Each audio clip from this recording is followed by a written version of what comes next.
Good morning and welcome to the Daily Connect. My name is Raymond and I'm so glad you could be a part of this time together. We're looking at God's Word. We're seeing where the Lord is leading us and who the Lord is calling us to be. Today is Sunday, and that means it's time for the Sunday song. And I always look at it as an opportunity for us to get our hearts in the right place, right mindset as we go into this time of worship, this time of hopefully for all of us, time of corporate worship, whether it's online or in person. Hopefully it's in person, because that's the way it's supposed to be. And for us to really come into the presence of God with the right heart orientation. And so what better way to do it than with a psalm? And a lot of times these psalms were sung as the Hebrews, the Jews, were making their way into the temple or into the tabernacle or into the place of worship, and it helped them to kind of be in the right state of mind as they come into the presence of God. Let's do the same thing for us today. So with that, good morning to each and every one of you, to Rich, Jeanette, and to everyone else who's watching this live. God bless you guys. Thank you so much. Let's go ahead and open up our Bibles or our Bible apps to Psalm 101. Psalm 101. And I also wanted to make a quick correction of what I shared last week. Last week I said that Psalm 100 was the start of the Songs of Ascent. That's actually not correct. Songs of Ascent actually begins at Psalm 120. But this is a song of entry. And even 101 could be considered as a song of entry into the temple. And so a lot of times they may actually sing this literally as they are going into the temple, especially 101. But nonetheless, I just wanted to make that small correction. The Song of Ascents actually begins in Psalm 120. All right. With that out of the way, let's go ahead and dive right into it. Let's go ahead and take a look at Psalm 101, Psalm 101, and let's see what the Lord has to say. Again, we're going through the book of Psalm, and today I titled this Worship with Integrity. Worship with Integrity. Defending what is holy. Psalm 101. When I think about this particular psalm, I picture a castle. We want to protect this integrity of ours, this integrity of worship, to such a degree that it is literally like a fortress around worship. Are we doing that? I mean, are we taking measures to make sure what is holy is kept that way? What is sacred is kept sacred, and all that is profane, all that is evil is actually dashed out, just literally destroyed, so that it has no place in this holy space. I mean, is worship like a castle where all things that are evil are kept outside, and all that is holy and good is brought inside before the Lord? And again, I see that as what Psalm 101 is conveying. Let's take a look, starting from verse 1. I will sing of steadfast love and justice. To you, O Lord, I will make music. I will ponder the way that is blameless. Oh, when will you come to me? I will walk with integrity of heart within my house. So the focus here, the psalmist says it a series of times here. I will. The psalmist is making a commitment to a series of things that he's dedicating himself to. He's dedicating himself to faithfulness. He's dedicating himself to justice, to integrity. These are things that he's going to focus in on. And again, this has to be understood in the context of worship. When we look at all the Psalms, it is in the context of worship. It's a song of love to the Lord. And so in that context, Lord, I'm going to commit to faithfulness, justice, and integrity. These are going to be the things that I am going to be, finding ways to be in that mode. The psalmist here praises God's characteristics. Again, his love and his justice. Lord, I praise you for these things. And at the same time, I will ponder. The psalmist here is hoping that he's going to gain wisdom through this thoughtful reflection, this intentional reflection. And I think it's important for us to take that mindset as well. Do we take time to kind of reflect on all the things that are going on in our lives, all the things that are of God, and say, how can I gain even more wisdom in being more in alignment with the Lord, having greater integrity, that thoughtful reflection, that meditation, if you will. Walk with integrity. Again, the Hebrew context here is faultless. It's this faultless piety that he desires to have in the presence of God. If anything, he desires the presence of God. He asks the question, when are you going to be here? I'm anticipating your presence to be here with me, like a train coming in.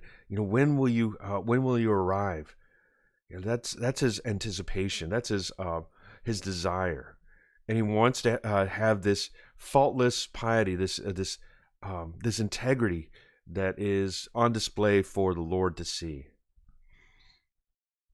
And he starts local. Notice that here he focuses on, I'm gonna have this in my house. I'm gonna focus on this integrity in my house. But we'll see later as this psalm progresses that it expands to even his immediate context, his neighbors, the people that he's going to be associating with.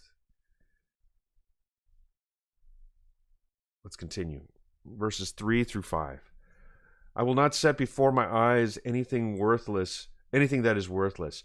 I hate the work of those who fall away. It shall not cling to me.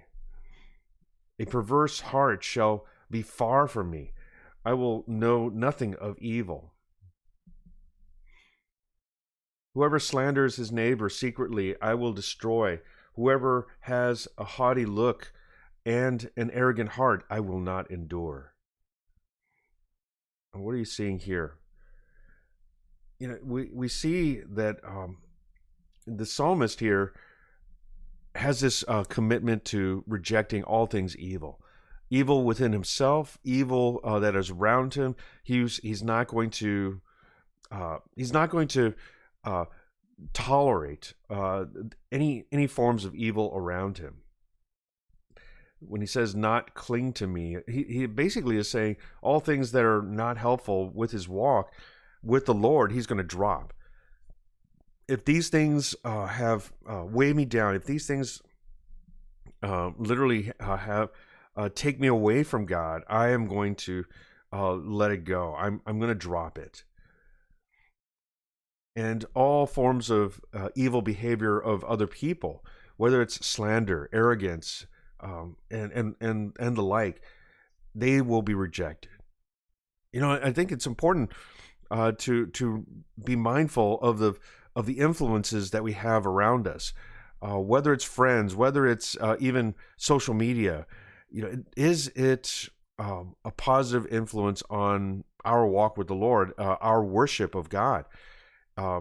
If it's evil, if it's slanderous, if there's forms of arrogance, we ought to be doing what we can to reject that, to not have it cling to us, if you will. Verse 6. I will look with favor on the faithful in the land, that they may dwell with me. He who walks in the way that is blameless shall minister to me. Now we start to see the psalmist kind of flipping it around in a good way, in that on the other side of the coin, if you will, the faithful, those who are actually of the same mindset, he will support them, and he's going to surround himself with people of integrity as they come before the Lord. In this context of worship, I want to be surrounded by people who also want to worship the Lord, who are also faithful to the Lord. And I'm going to do what I can to help support these people around me. I'm going to help those who are faithful, and I'm going to allow those who are faithful to be able to minister to me as well. And this understanding of ministers is in this context of like a servant is to a king. For someone to be able to serve, to minister to me is like having a servant ministering to someone of authority. And I see this going both ways. The psalmist here is wanting to support those who are faithful, as well as allow those who are faithful to be able to minister to him. Verse 7. No one who practices deceit shall dwell in my house. No one who utters lies shall continue before my eyes. Again, this commitment to integrity extends to the people around him, to such a degree that he wants to prevent this evil from ever entering into his home. If there's anyone who is like that in my house, they're out. I'm not going to allow any of that into my house. There's this focus on, again, integrity, how we are when people are not around. In this case, when the Lord is not around, when the psalmist is anticipating the presence of God coming. Verse 8. Morning by morning I will destroy all the wicked in the land, cutting off all the evildoers from the city of the Lord. Now the psalmist is moving progressively further and further from his house with regards to this focus on integrity of worship. And he's going to do this morning by morning, essentially to say, I am dedicated to this task, regularly committed to just removing this evil from the land. And really starting from his house, from his own house. He also focuses on the city of the Lord. In this case, it's understood to be Jerusalem, or the place where the temple is found, or wherever the tabernacle is located, or the tent of meeting. But he is focused on purging the land of this evil. Again, city of the Lord, city of Yahweh in the Hebrew is understood to be Jerusalem, again, where the temple is found. And there is this commitment of just keeping all things sacred. When we come into the presence of God, do we focus on keeping all things sacred, holy? Are we making sure it starts with ourselves, with our homes, with our own hearts? That focus on integrity for this worship is so key in this particular psalm. And so when we come to this last point here, the psalmist appears to be a person in a position of authority, because he is able to command such an act to purge the land of all this evil. Only a king can really do that. I mean, technically, you could say just an ordinary citizen can be committed to that. But for the psalmist here, who makes this commitment before the Lord as a part of his worship, he does seem to be a person in a role of a king. But that's a minor point in regards to what the psalm is trying to convey. What is my big takeaway? What is your big takeaway? What are you gaining out of all this? Just looking at this psalm. For me, my big takeaway is this: the faithful ought to keep worship holy, beginning with his own home and out to the land. There ought to be this commitment where when we enter into this relationship with God, who we know to be holy, are we focused on that sanctification for ourselves? Are we in the process of making ourselves holy? And then to then extend that to our home, to say, I'm not going to allow any form of evil to enter into my house. And then to go even further and say, I'm only going to surround myself with people who are faithful. And those who are slanderous, those who are evil, I'm not going to have anything to do with them.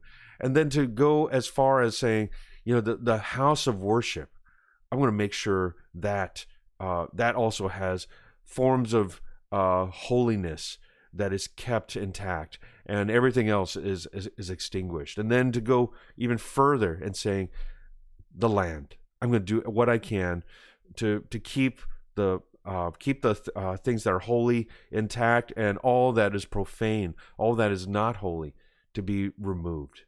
Do we have that commitment, that worship commitment to integrity?